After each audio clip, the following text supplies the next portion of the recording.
al equipo que nos grabe. Mire, también hay que tener certeza sobre, pues vamos, la personalidad que tienen nuestros ministros de la Suprema Corte de Justicia de la Nación. Hay que hablar de sus perfiles, hay que pensar en quiénes son, por qué llegaron ahí, qué están haciendo en el cuerpo judicial más importante que tenemos, por supuesto, y que es, se lo hemos dicho una y otra vez, la Suprema Corte de Justicia de la Nación. Desafortunadamente e históricamente hemos tenido a puro personaje con apellido de alto pedorraje, que muchas veces ni constitucionalistas son, que son personajes que pues llegaron ahí a la buena de sus contactos, de sus familias, de lo que representan. Hay ministros que se dedicaron mucho tiempo al derecho fiscal, ¿no? Yo no sé qué tiene que ver con la Suprema Corte, otros que se han dedicado al derecho corporativo y etcétera.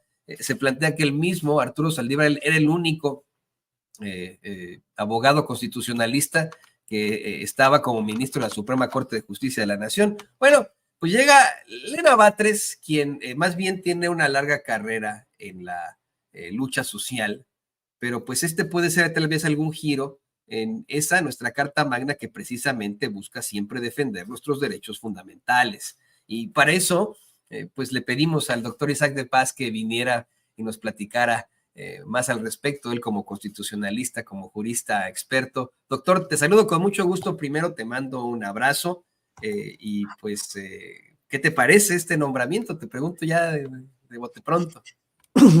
Bueno, pues muy buenos días, mi Toño, muy buenos días a la audiencia. Pues es un nombramiento anticipado que ya habíamos estado ahí pues en el análisis de semanas previas, porque ya lleva bastante tiempo estas rondas de votaciones. Sabemos que el Senado no se puso de acuerdo y finalmente, como la Constitución lo indica, cuando en 2 rondas de votaciones o en las 2 propuestas que hace de ternas el presidente no hay acuerdo en el Senado, pues pasa al dedazo. Así lo dice la Constitución, no es ninguna sorpresa.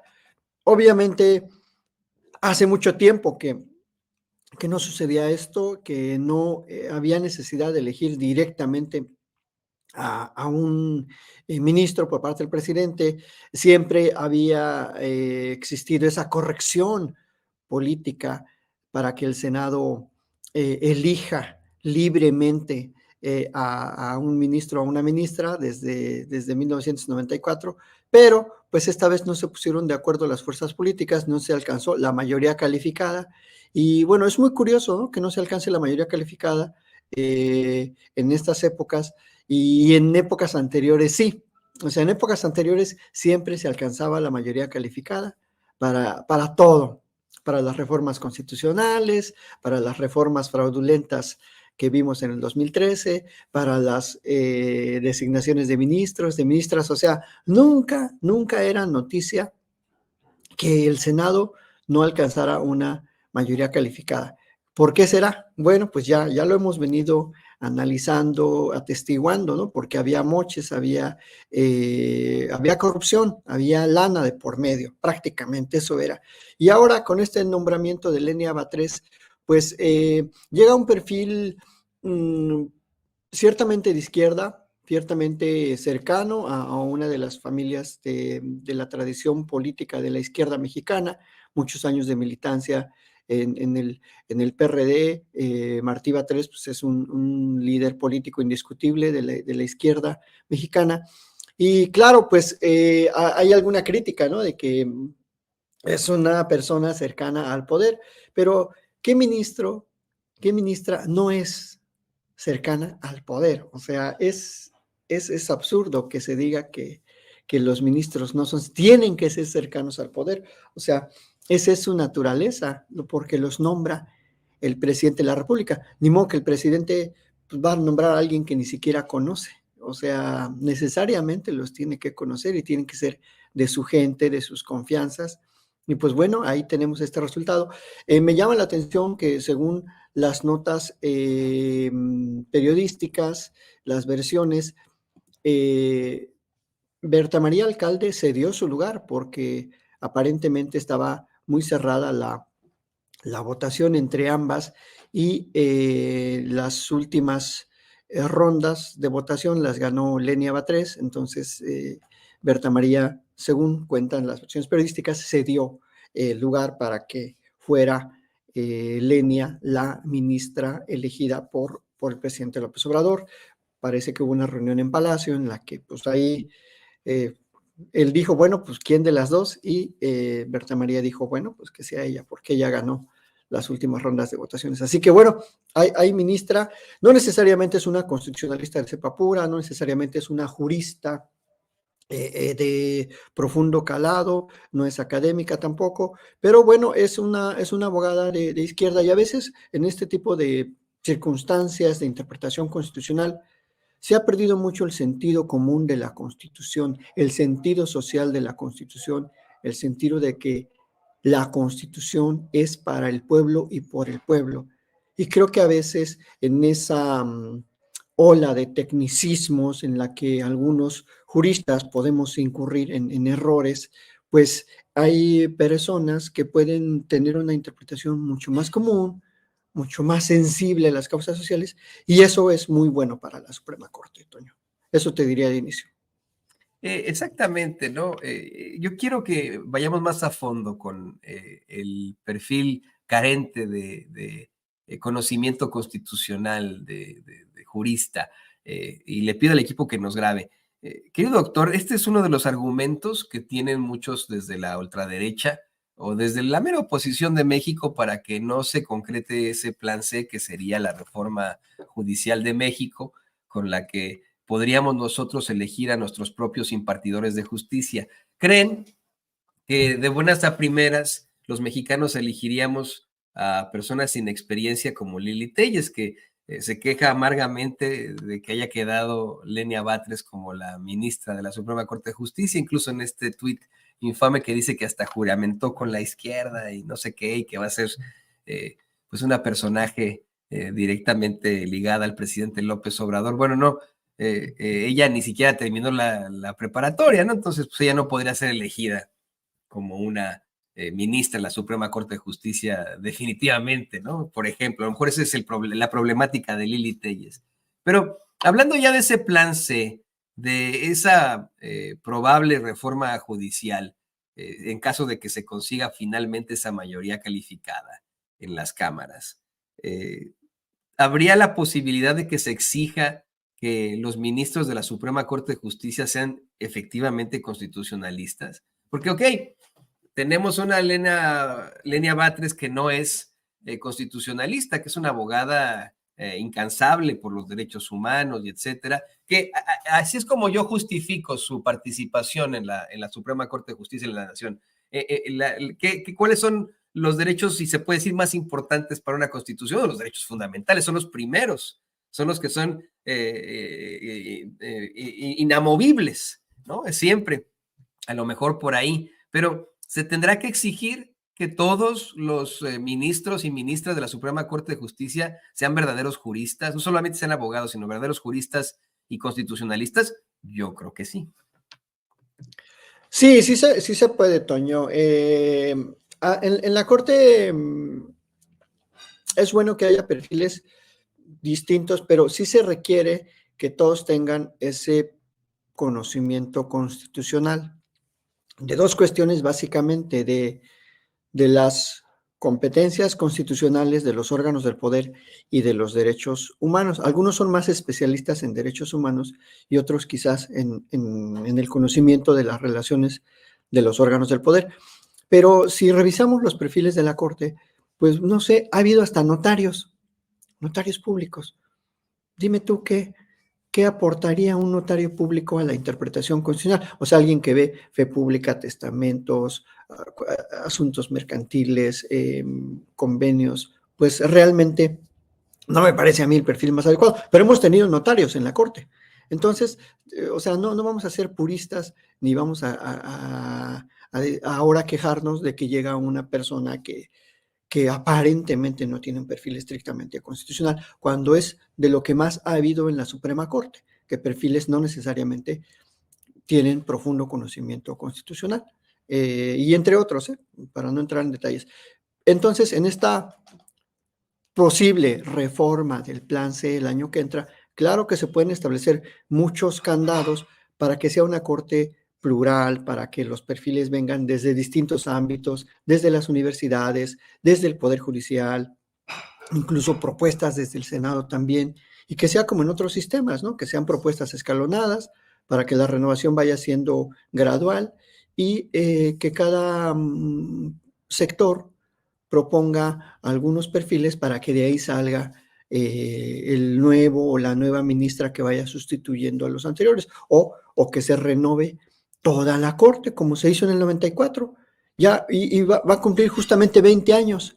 Esa, perdón, 30, ya me están fallando las matemáticas, como López Dóriga, necesito mi calculadora, ¿no? De que, a ver, súmale ahí, ¿cuánto es? O como a Xochitl. 600 menos 900, o perdón por el exabrupto. Se van a cumplir 30 años de esa reforma, pues ya es necesaria otra reforma. Entonces no pasa nada. Los tribunales constitucionales y los sistemas constitucionales, de cuando en cuando hay que aceitarlos y reformarlos todos, hay que darles su servicio completo, o sea, y es necesario. En muchos sistemas así se hace, entonces no pasaría nada que ahora, ante una nueva dinámica de poder y una nueva dinámica del ejercicio de los derechos, se renove todo el máximo órgano interpretativo constitucional. Eso sería muy natural, es hasta necesario. Decía mi maestro Pedro de Vega, un español, las constituciones hay que reformarlas porque si no se reforman solas.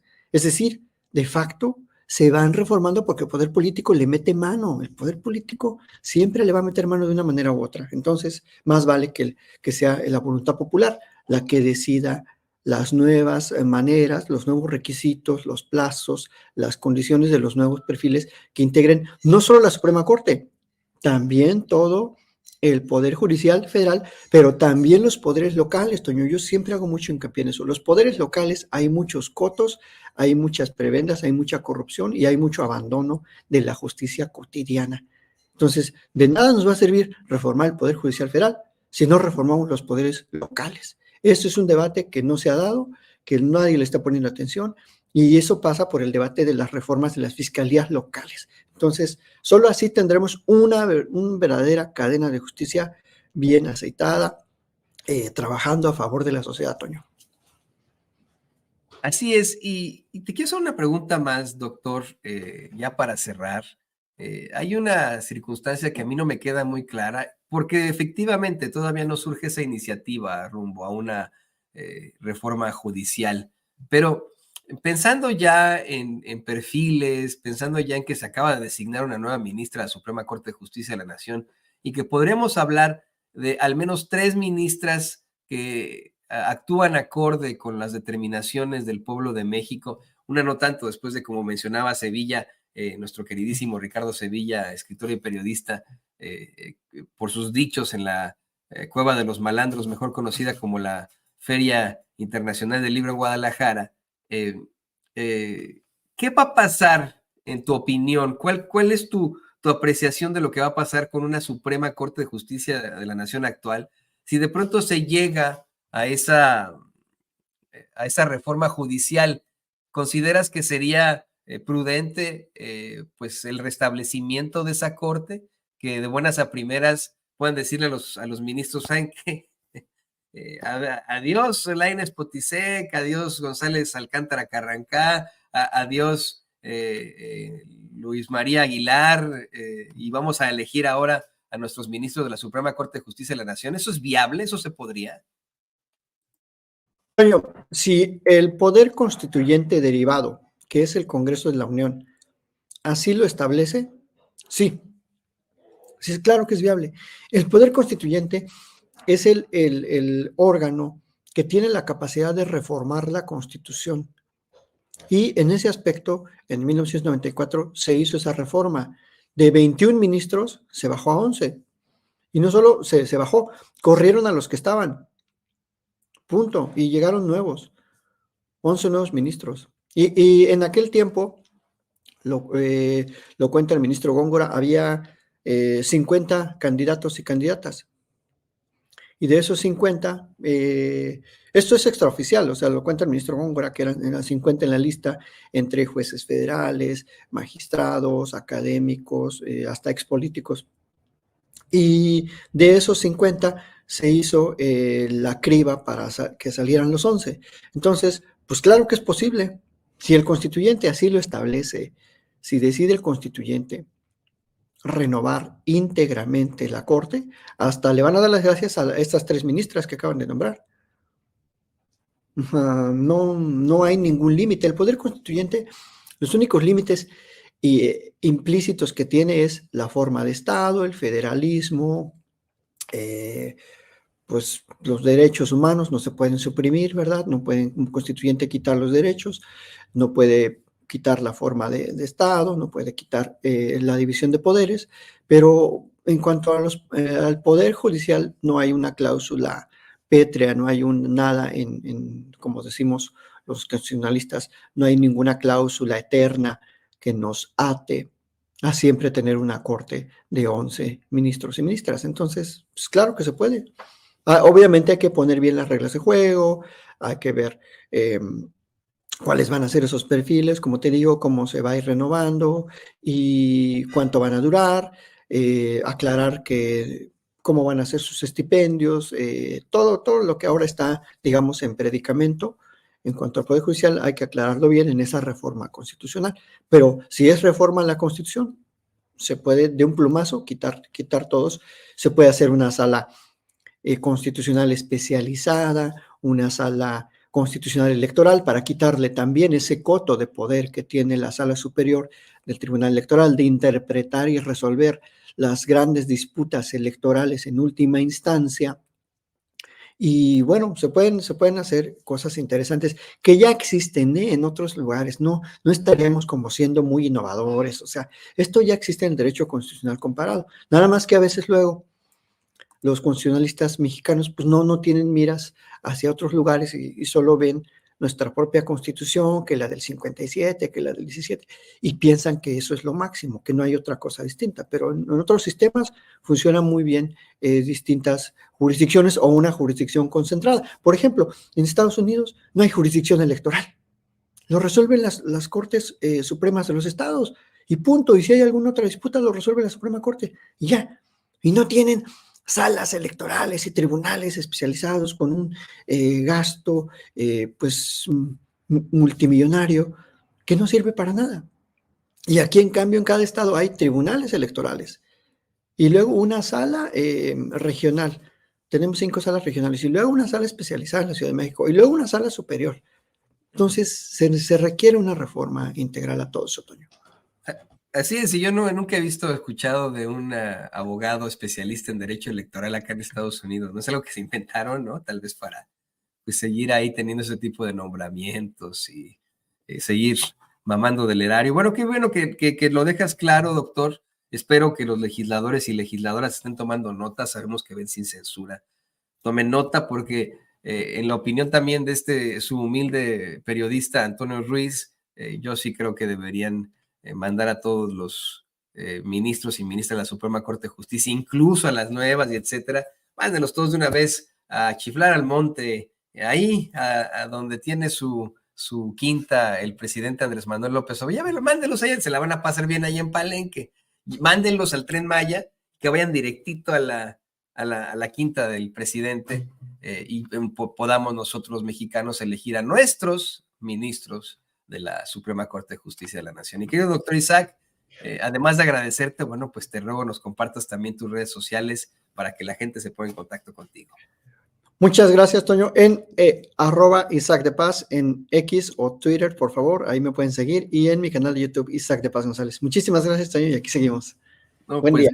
Gracias a ti, doctor, siempre dándonos mucha claridad aquí en Sin Censura. Y yo le digo, estoy convencido que en algún momento podremos conocerte, doctor, como el ministro Isaac de Paz, en algún momento. Si yo voy a decir, yo lo entrevistaba hace algunos años ahí en Sin Censura. Voy a marcar esta cámara, esta toma a doble caja, voy a decir, yo lo entrevistaba. Pero bueno, muchas gracias, Tino, muchas gracias. Ahí quedamos, ahí con los buenos deseos. Siempre, el doctor Isaac de Paz, constitucionalista, jurista, aquí en Sin Censura.